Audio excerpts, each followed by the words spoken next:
Good morning बच्चों। आज हम नेक्स्ट चैप्टर अपना स्टार्ट करेंगे, that is micro organism. Micro organism means, micro means small, organism means living organism. ऐसे organism जो साइज में बहुत छोटे होते हैं, it can not be seen by naked eyes, और उन्हीं के बारे में हम यहाँ पे स्टडी करेंगे। फॉर एग्जाम्पल वायरस हैं, बैक्टीरियाज हैं, these are micro organism. Friend and foe, friend and foe means दुश्मन या फिर दोस्त। किस तरीके से माइक्रो ऑर्गेनिज्म हमारे लिए यूजफुल हो सकते हैं, या किस तरीके से माइक्रो ऑर्गेनिज्म हमारे लिए जो है फो का काम कर सकते हैं, दुश्मन का काम कर सकते हैं, हमारे लिए हार्मफुल हो सकते हैं, उसको हम पढ़ेंगे इसमें। नेक्स्ट हमारा है introduction. Micro organism are present all around us, but they are too small to be seen with naked eyes. They are present everywhere in atmosphere. Micro organism जो है वो हमारे सराउंडिंग में सब जगह प्रेजेंट हैं, बट वो इतने स्मॉल होते हैं कि उनको हम नेक्ड आइज से नहीं देख सकते हैं। उसके लिए हमें क्या जरूरत पड़ती है? माइक्रोस्कोप की जरूरत पड़ती है, जिसकी हेल्प से हम देख सकते हैं। जैसे आपको देखो यहाँ पे इसमें ड्राइंग में दिखाया, हमारे हाथ में इतने सारे जर्म्स होते हैं, बट वो हमें दिखाई नहीं देते हैं। बट अगर हम माइक्रोस्कोप से उनको देखेंगे तो आपको अपने हाथों में, अपने सराउंडिंग में, एयर में, वाटर में बहुत सारे जर्म्स यानी कि बैक्टीरिया, माइक्रो ऑर्गेनिज्म दिखाई देंगे।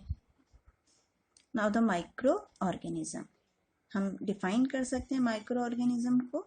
Micro organism are very small organism, it can not be seen by unaided eye. Unaided eye का मीन्स कि बगैर किसी लेंस, माइक्रोस्कोप की हेल्प से उसको हम नहीं देख सकते हैं। These can be seen only with microscope. उनका साइज इतना छोटा है कि आप नेक्ड आइज से उनको देख ही नहीं सकते, उसके लिए आपको माइक्रोस्कोप की जरूरत पड़ेगी। माइक्रो ऑर्गेनिज्म में be unicellular and multi cellular. Class 7th में हम पढ़ते हैं सेल के बारे में। Then organism are made up of cell, and the cell is the smallest unit of life, basic unit of life. तो माइक्रो ऑर्गेनिज्म यूनिसेलुलर भी हो सकते हैं। यूनिसेलुलर मीन्स जिसमें सिर्फ एक सेल है, इन मल्टी सेलुलर जिसमें कि बहुत सारी सेल्स होती हैं। माइक्रो ऑर्गेनिज्म जो है एग्जिस्ट करता है अकेले भी और कॉलोनी के फॉर्म में, मीन्स अकेले भी हो सकता है एक बैक्टीरिया, या फिर पूरा एक बैक्टीरिया का ग्रुप भी हो सकता है। For example, you might observe during the rainy season moist bread gate spoiled. ये देखो नीचे एक फिगर आपको दिखाई दे रही है, ये है आपका ब्रेड का। आपने देखा होगा कई दिन तक अगर आप इसको बाहर रख दोगे, या कई बार रोटी हम बाहर छोड़ देते हैं, तो उस पर इस तरीके की, इसको जनरली क्या कहते हैं, फफूंद लग गई। ये फफूंद जनरली क्या है? ये है माइक्रो ऑर्गेनिज्म। कई बार आप किसी भी चीज को बाहर छोड़ देते हो, आटा घर के बाहर फ्रिज में ना रखो, गुदा हुआ आटा आप उसको बाहर रखो गर्मी के दिन में, उसमें बहुत स्मेल आने लगती है। उसकी स्मेल का कारण क्या है? Micro organism. आप दूध को बाहर छोड़ दो गर्मी के दिन में, 2-4 घंटे में भी वो क्या हो जाता है? फट जाता है, ड्यू टू माइक्रो ऑर्गेनिज्म। इसी को हम आगे थोड़ा सा और डिटेल में पढ़ेंगे। अब इसके बाद नेक्स्ट हमारा है types of micro organism. Types of organism कितने टाइप के होते हैं? बेसिकली हम इसको पढ़ेंगे 4 टाइप्स के: bacteria, algae, fungi and protozoans.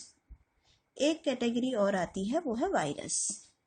Virus को हम अलग इसलिए कंसीडर कर रहे हैं बिकॉज वायरस जो है वो एक ऐसा माइक्रो ऑर्गेनिज्म है जो बगैर किसी होस्ट के एग्जिस्ट नहीं करता। बगैर किसी होस्ट के एग्जिस्ट नहीं करता मीन्स वो एक प्रोटीन का स्ट्रक्चर है। जब किसी लिविंग ऑर्गेनिज्म की बॉडी के अंदर जाता है तब वो अपने आप को रेप्लिकेट करता है, रिप्रोड्यूस करता है, और तब वो लिविंग ऑर्गेनिज्म की तरह वर्क करता है। लेकिन अगर वो लिविंग ऑर्गेनिज्म की बॉडी से बाहर है तब वो नॉन लिविंग की तरह काम करता है। जैसे आजकल आप देख रहे हैं, कोरोना वायरस के बारे में आप पढ़ रहे हैं। Corona virus, it is also virus.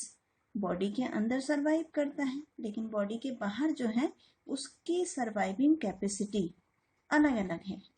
वो वाटर ड्रॉपलेट में रहता है, कुछ मेटल सरफेस पे 24 घंटे तक रहता है, कुछ स्विचेस वगैरह पे वो 8 घंटे तक रहता है। तो वो वायरस की पावर है कि वो लिविंग ऑर्गेनिज्म के बाहर कितने टाइम तक सरवाइव कर सकता है। बेसिकली जो जितने भी कॉमन कोल्ड के, फ्लू के वायरस होते हैं वो थोड़े टाइम तक लिविंग ऑर्गेनिज्म की बॉडी के बाहर भी सर्वाइव कर सकते हैं, but most of the virus can not survive without a body of living organism. इसी में आपको बहुत सारे वायरस, अभी जैसे पोलियो है, चिकन पॉक्स है, ये सारी डिजीज भी किससे होती हैं? माइक्रो ऑर्गेनिज्म से।